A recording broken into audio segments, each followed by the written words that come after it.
রোজা রেখে ক্ষুধা ও তৃষ্ণা অনুভব হওয়া খুবই স্বাভাবিক একটি বিষয়। মহান আল্লাহ প্রদত্ত পুরস্কার পেতে রোজাদার ব্যক্তিরা এই কষ্টকে ধৈর্যের সাথে গ্রহণ করেন। তবে এই কষ্ট লাঘব করা যেতে পারে খুব সহজেই, যদি কিছু নিয়ম মেনে চলা যায়। বিশেষজ্ঞরা বলছেন, যাদের উচ্চ রক্তচাপ অথবা ব্লাড সুগার রয়েছে তারা রমজানে অন্যদের চাইতে একটু বেশি ক্ষুধা ও তৃষ্ণা অনুভব করেন।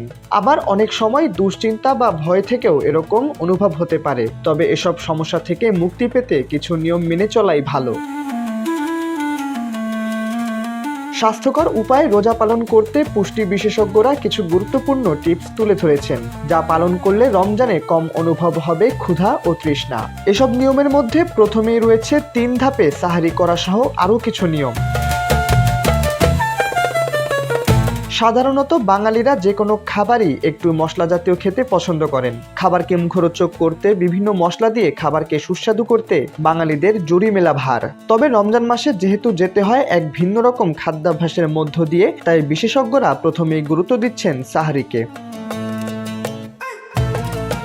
পুষ্টি বিশেষজ্ঞদের মতে সাহারিতে এমন খাবার গ্রহণ করা জরুরি যাতে 70% বেশি পানি রয়েছে।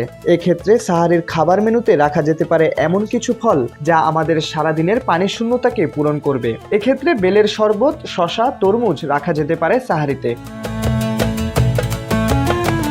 3 ধাপে সাহারি করার বিষয়ে বিশেষজ্ঞরা বলছেন, শুরুটা করতে হবে হালকা খাবার দিয়ে। ঘুম থেকে উঠেই বিশাল খাবারের বোল নিয়ে বসে যেতে বারণ করেছেন তারা। এক্ষেত্রে শুরুটা করা যেতে পারে হালকা সালাদ জাতীয় খাবার দিয়ে। শসা, লেটুস পাতা হতে পারে বিশেষ পছন্দ। ধীরে ধীরে হালকা খাবার থেকে যেতে হবে ভারী খাবারের দিকে।